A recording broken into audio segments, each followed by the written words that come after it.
بسم اللہ الرحمن الرحیم والصلاة والسلام علی رسولہ الکریم وعلی آلہ وصحبہ اجمعین، اما بعد۔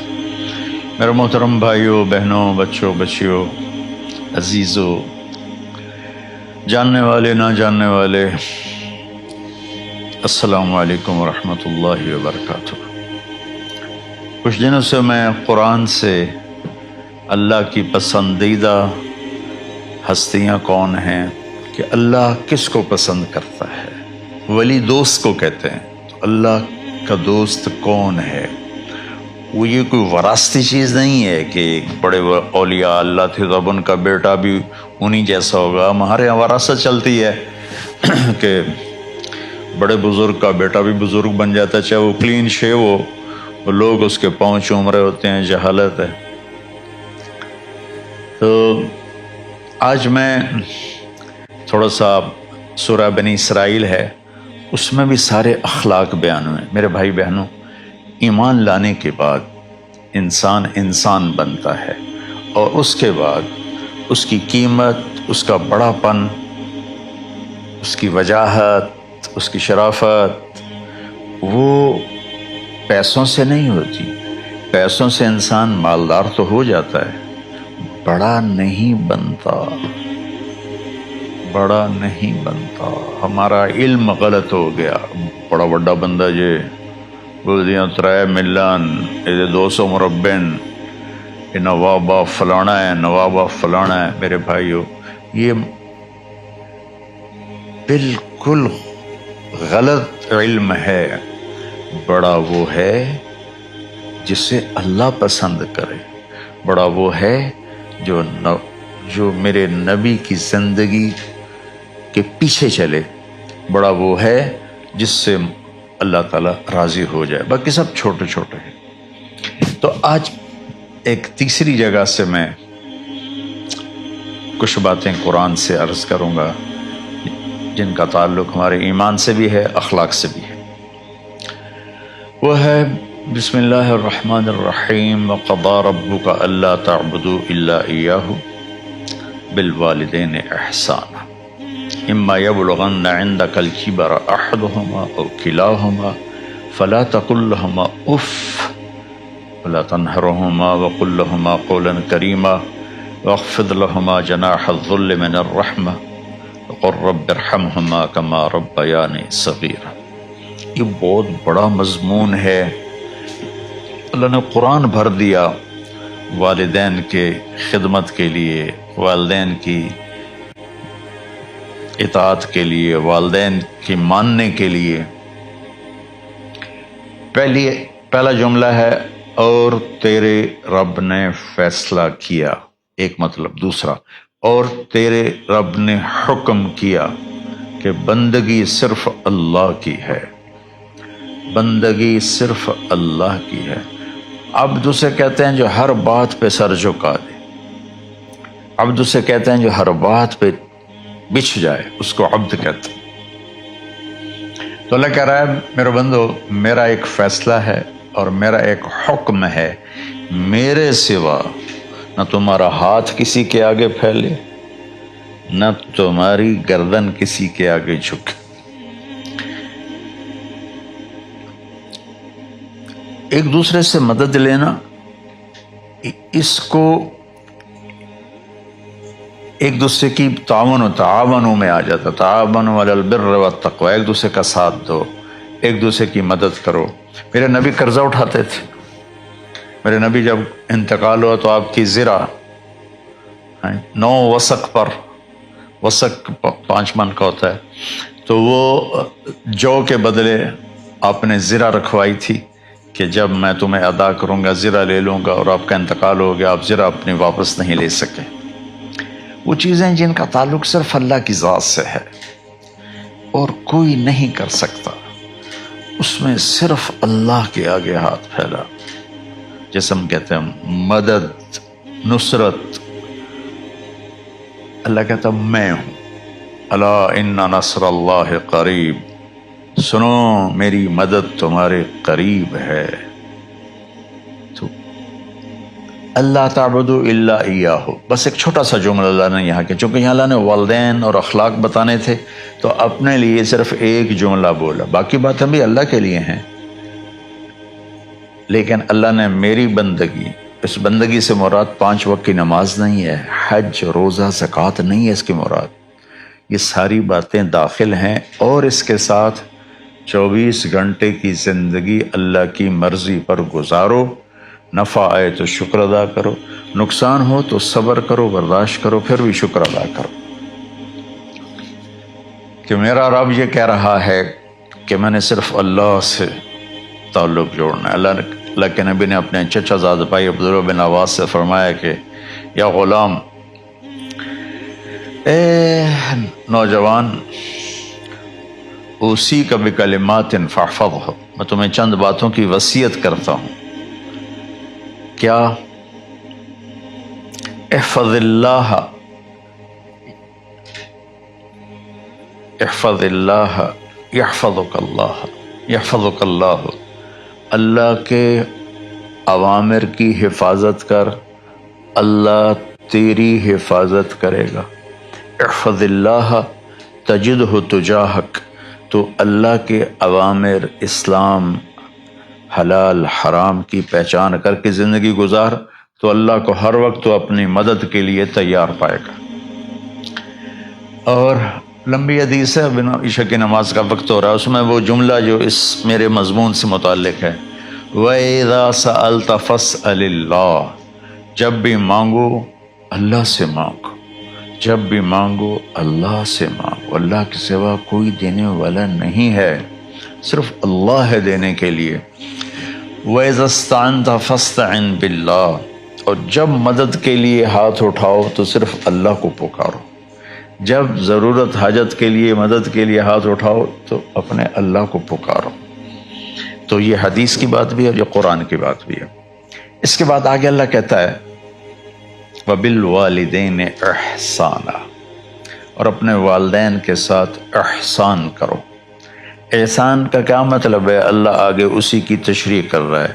ویسے احسان کا مطلب عربی میں ہوتا ہے، یہ جو ہمارا اردو کا احسان ہے، میں تیرے تو احسان کیتا تو ہوں بین مالے کی کر رہے ہیں، یہ بھی مطلب ہے، لیکن احسان کا اصل مطلب ہوتا ہے، احسان حسن سے ہے، حسن، حسن سے الف، 2 الف ملے اور احسان بن گیا۔ احسان کا مطلب ہوتا ہے کسی بھی کام کو جو دنیا کا ہے، دین کا ہے، اس سے انتہائی خوبصورت طریقے سے کرنا۔ جیسے کسی دلہن کا میک اپ ہوتا ہے نا، تو 5-6 گھنٹے 4 گھنٹے کے بعد وہ کہتی ہے، جو ہوتی ہے اس کا میک اپ کرنے والی، کہ جی بس یہ مکمل ہو گیا ہے اور اب اس سے آگے نہیں ہے۔ تو آخری انتہا، اچھائی کی آخری انتہا پر پہنچ کے کام کرنے کو احسان کہتے ہیں۔ تو میرا اللہ کہہ رہا ہے میرے بندو، اپنے والدین کے ساتھ وہ کرو کہ جو بھلائی کی، خدمت کی، ماننے کی آخری حد ہے۔ سبحان اللہ۔ وبالوالدین احسان، بالوالدین پہلے ہے، احسان بعد میں ہے۔ اللہ تعالیٰ نے باقی سب کو پیچھے کر کے فرمایا کہ دیکھو خاص طور پہ ماں باپ کے ساتھ وہ رویہ کرو کہ ان کے دل سے دعائیں نکلیں۔ چند دن پہلے ایک والد یوں ہاتھ اٹھا کے کہہ رہا تھا اپنے بیٹے، اکلوتا بیٹا، میں منگنا اللہ کو لو، اللہ تینوں چاہ لوے۔ باپ بیٹے کے لیے یہ دعا مانگ رہا تھا اور بیٹا اکیلا ہے، یہ بد دعا باپ کر رہا تھا۔ تو بھائیو، ایسی اولاد نہ بنو جس ماں نے پیٹ میں 9 مہینے اٹھایا، پھر جننے کی تکلیف برداشت کی۔ ایک شخص آیا حضرت عبید بن عمیر کے پاس کہ حضرت میں نے ماں کو اپنے کندھے پہ بٹھا کے پیدل حج کرایا ہے، مینا لے گیا، عرفات لے گیا، مزدلفہ، پھر مینا، پھر مکہ، تو کیا میں نے ماں کا حق ادا کر دیا؟ میں نے فرمایا ولا تلقۃ واحدہ، بیٹا ابھی ایک تلقہ کا حق بھی ادا نہیں ہو۔ تلقہ کسے کہتے ہیں؟ جب بچہ پیدا ہونے کا وقت آتا ہے تو ماں کو دردوں کی لہریں اٹھتی ہیں، وہ اتنی خوفناک ہوتی ہیں کہ ماں چیخ چیخ کے رہ جاتی ہے، اور بعض اوقات ڈلیوری لیٹ ہو جاتی ہے تو وہ تڑپتی ہے، روتی ہے۔ وہ جو لہریں ہیں نا پیٹ میں آتی ہیں جاتی ہیں، آتی ہیں جاتی ہیں، ایک لہر جو درد کی اٹھتی ہے اس کو کہتے ہیں طلقہ۔ میں قربان جاؤں، انہوں نے فرمایا بیٹا ابھی تیری ماں نے جو تجھے جنا تھا اس وقت جو تجھے درد، وہ تیری ماں نے درد کی لہریں برداشت کی تھی، اس میں سے ایک لہر کا بھی حق ادا نہیں ہوا، یعنی کہ حق ادا ہو ہی نہیں سکتا۔ یہ مطلب کہ حق ادا ہو ہی نہیں سکتا، کہ بیٹا ابھی ایک کا بھی نہیں۔ پھر حضرت عبداللہ بن عمر سے ایک شخص نے پوچھا کہ اچھا یہ جو آدمی تھا یہ خراسان، یہ ایران میں ہے اور افغانستان میں، یہاں سے ماں کو پیدل کندھے پہ بٹھا کے مکے پہنچا تھا، اندازہ لگا اس نے کتنی مشقت اٹھائی۔ اور عبید اللہ بن عمیر کہتے ہیں بیٹا ابھی ایک لہر کا حق ادا نہیں ہوا۔ یہی سوال حضرت عبداللہ بن عمر سے کیا ایک شخص نے کہ حضرت میں نے اپنی ماں کو حج کرایا ہے، سارا میں نے پیدل کرایا ہے اور کندھے پہ اٹھا کے کرایا ہے، تو کیا میں نے ماں کا حق ادا کر دیا؟ وَلَا زَفْرَةً وَاحِدَةً وَلَا زَفْرَةً وَاحِدَةً۔ کہ بیٹا تیری ماں نے تجھے پالتے ہوئے جو تھک تھک کے لمبے لمبے سانس لیے، ہوکے بھرے، ابھی ایک ہوکے کا حق بھی ادا نہیں ہوا، یعنی حق ادا ہو ہی نہیں سکتا۔ تو احسان کے آگے تشریح آ رہی ہے۔ تو آج میں صرف اتنی بات کروں گا کہ میرے بھائیوں، میری بہنوں، میرے بچوں، میری بچیوں، اللہ کے واسطے ماں باپ کو دکھ نہ دینا ورنہ اللہ بھی ناراض ہو جائے گا۔ چند دن پہلے ایک بچہ بچی میرے پاس آئے، دونوں میڈیکل اسٹوڈنٹ تھے، کہیں کہ ہم شادی کرنا چاہتے ہیں۔ تو بچی نے کہا جی میرے والدین ناراض ہیں، وہ نہیں، اس رشتے پر راضی نہیں ہیں۔ تو میرے باپ کہتے ہیں اگر تو نہیں یہاں رشتہ کیا تو تیری میری ایک درمیان خط آئے، کھچ جائے گا خلیج، ہم اس پار نہیں آئیں گے تو اس پار نہیں آئے گی۔ میں نے کہا بیٹی جس ماں نے تجھے 9 مہینے پیٹ میں پالا، 2 سال تجھے دودھ پلایا، تیری پوٹیاں پیشاب صاف کیا، تجھے پیمپر باندھے، تجھے اٹھ اٹھ کے راتوں کو اپنی چھاتی سے دودھ پلایا، کیا اب اس کا اتنا بھی حق نہیں کہ تم اس کی رائے کا احترام کرو؟ اتنا بھی حق نہیں ہے؟ تو میں نے کہا بیٹا میری کوئی رائے نہیں ہے، تو اگر تیرے ماں باپ راضی ہیں تو بسم اللہ ضرور کر، اگر راضی نہیں ہے تو دیکھو موت تک تجھے ماں باپ کی دعا نہیں ملے گی، اور ماں باپ کی دعا نہ ملی تو کچھ بھی نہیں ملے گا۔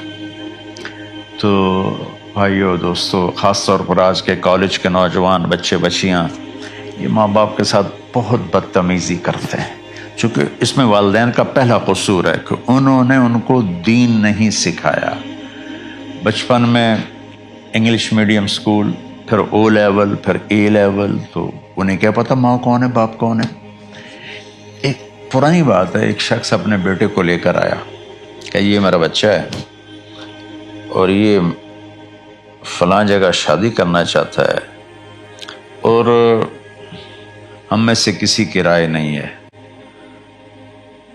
اور یہ مانتا نہیں ہے، اور اس کے ساتھ اس نے دھاڑے مار کے رونا شروع کیا۔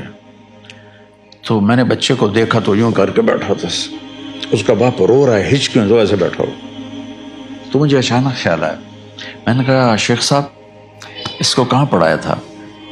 کہا جی امریکن اسکول۔ اس کے بعد آسٹریلیا بھیجا تھا مزید تعلیم کے لیے۔ ان کے شیخ صاحب اس بچے کا کوئی قصور نہیں، آپ کا قصور ہے، اس کو تو پتہ ہی نہیں میری ماں کیا ہے میرا باپ کیا ہے۔ ایک ہماری تہذیب تھی وہ ختم ہو گئی ہے، اس میں علم نہیں بھی تھا تو ماں باپ کا۔ میں نے اپنی آنکھوں سے دیکھا، میں نے اپنے دادا کو دیکھا لیکن مجھے یاد نہیں، لیکن جو میرے دادا کے چھوٹے بھائی تھے ان کو میں سنبھلتا ہوں، ان کو میں نے دیکھا ہے، 3ری 4تھی جماعت تک میں تھا۔ 61 میں ان کا انتقال ہوا، میری 9 سال عمر تھی، تو 8 سال۔ ان کے بیٹے جوان تھے، اور ڈیرے میں جب وہ بیٹھتے تھے تو ان کے بچے ان کے سامنے نہیں بیٹھتے تھے، ان کی پیٹھ کے پیچھے بیٹھتے تھے۔ اتنا ادب، حالانکہ چاروں کے چاروں دین نہیں جانتے تھے، تہذیب تھی، ثقافت تھی، جو آج کی تہذیب نے ہم سے سب کچھ چھین لیا۔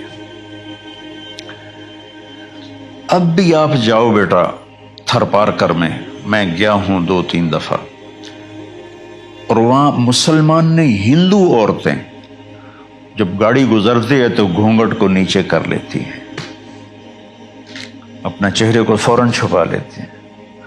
تو خیر بہرحال میں نے کہا شیخ صاحب اس بچے کا قصور نہیں، آپ کا قصور ہے۔ تو میرے بچوں، اپنے ماں باپ کو خوش کرو، راضی کرو، ان کا راضی ہونا اللہ کی رضا ہے۔ میں اس کی تفصیل انشاءاللہ آگے بتاؤں گا، آج میں صرف اتنا ہی میں نے تمہید باندھی ہے کہ ماں باپ کا کیا مقام ہے، ان کی کیا عزت ہے۔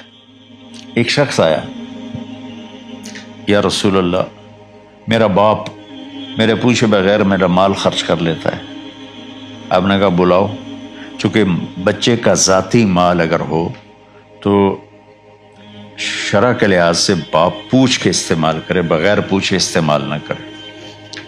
جب اسے پتہ چلا کہ میرے بیٹے نے شکایت کی ہے، تو عرب کی شاعری تو مشہور تھی، انہیں دل میں کچھ اشعار پڑھے۔